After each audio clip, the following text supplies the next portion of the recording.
In this lesson, we'll look at circles and inverses. So I'll start with circles. This is the basic formula for a circle. X squared plus y squared equals r squared, which will be a circle that's centered at 0, 0. So on the diagram, we can see the center of the circle is at the origin, and the radius is r. So this distance is r, this distance is r, we've got r's all around.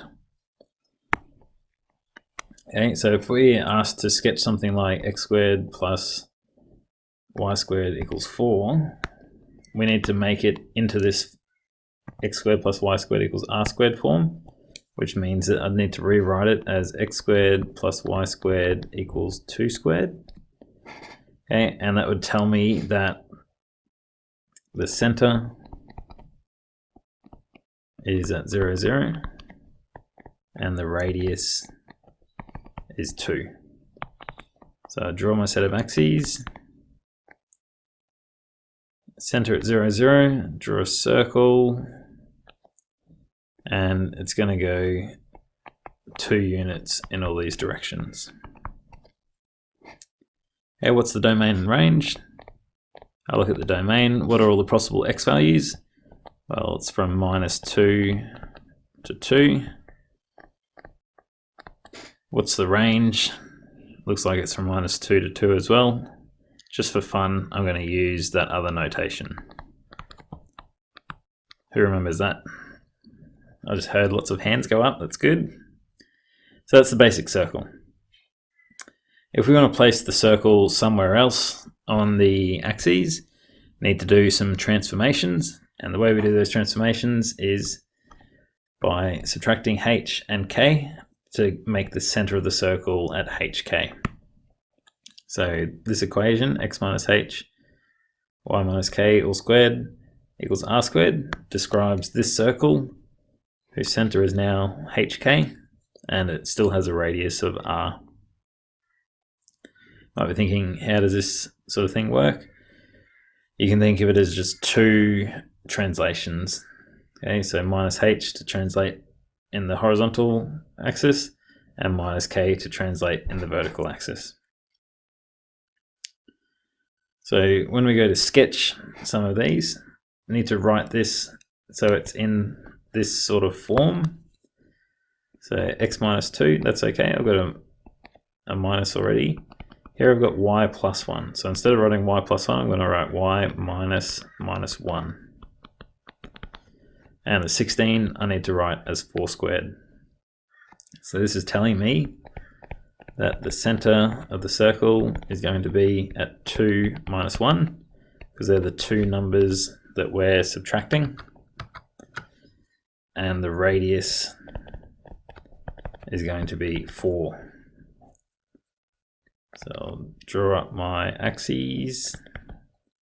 Should have made this one a graph paper as well. So 2 and minus 1, that's where my center will be. My radius is 4, so I'm going to make sure I add 4 and subtract 4 in both directions.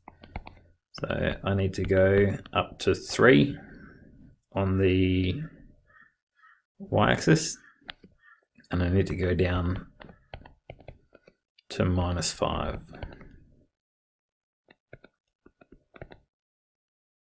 That's as big as it'll get in the vertical axis, and I'll have to do the same in the horizontal as well. So I need to go over to -2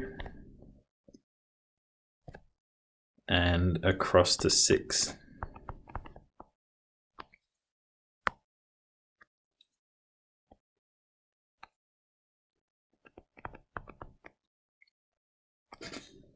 Okay, and this will be a circle. Doesn't look like a very good circle. Should have made this grid paper. Okay, again, what's the domain? Looks like it's -2 to 6.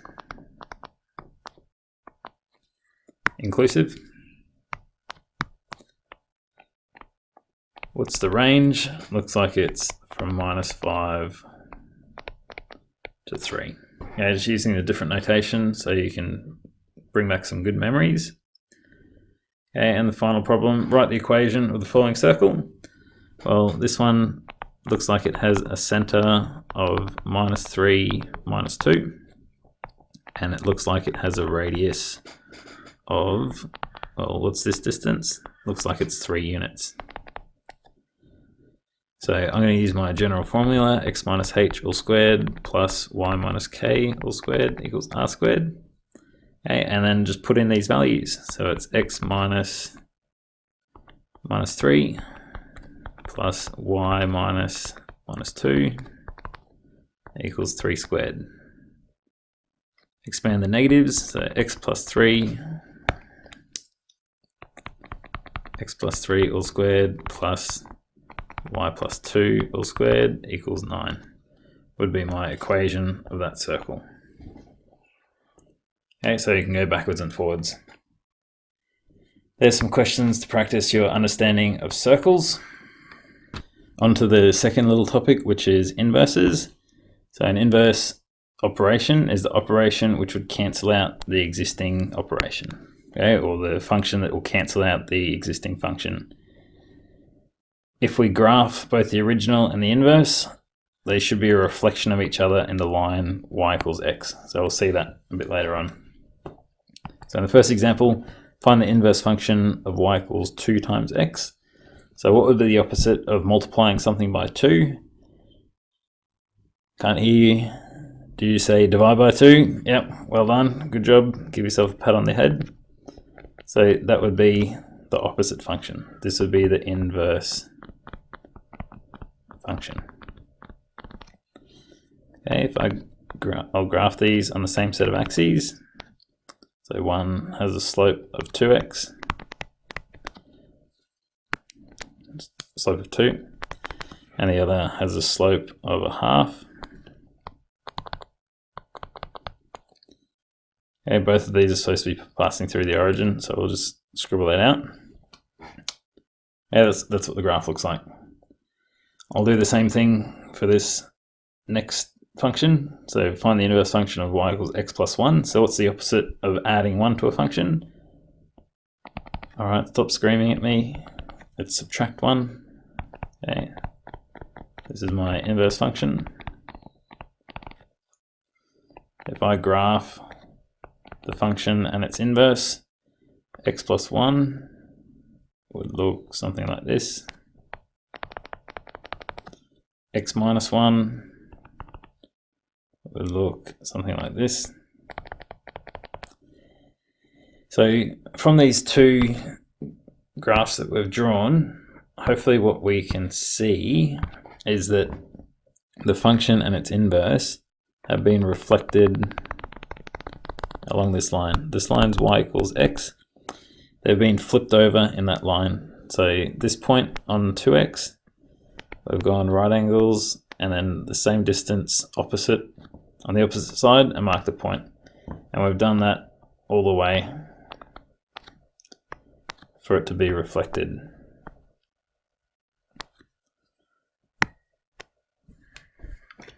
We can see the same thing down here. Again, this is my line y equals x, a 45-degree line. We can see that x plus 1 and x minus 1 have been reflected in that line. Might help to twist your computer screen around a little bit until you get the y minus x line horizontal, and you'll be able to see how it's been reflected. Okay, so if you're given the function, you're given the graph of it, so sketch the inverse of the function by reflecting it in the line y equals x. So I'll draw a horizontal line, a diagonal line for y equals x, and then I'll reflect all of these points. So this point here, I need to go at right angles, the same distance across. So these two distances need to be the same. That's my new point. Do the same thing here, do a little reflection. How far should this be? End up about here. Do the same thing to this point. Obviously you'll do this with a ruler and probably just measure a few points. Looks about right. Take one on the other side, so this distance needs to be doubled, matched. So I get all these points, and so I'll be able to draw the inverse, which will be this vertical line. Okay, and I can mark it here as the inverse. Okay, so you can go ahead and practice some of these questions. I think they're mainly this sort of drawing idea, but it relies on, I guess, you understanding where it came from. All right, so that's why we need to reflect it in the line y equals x. All right, enjoy.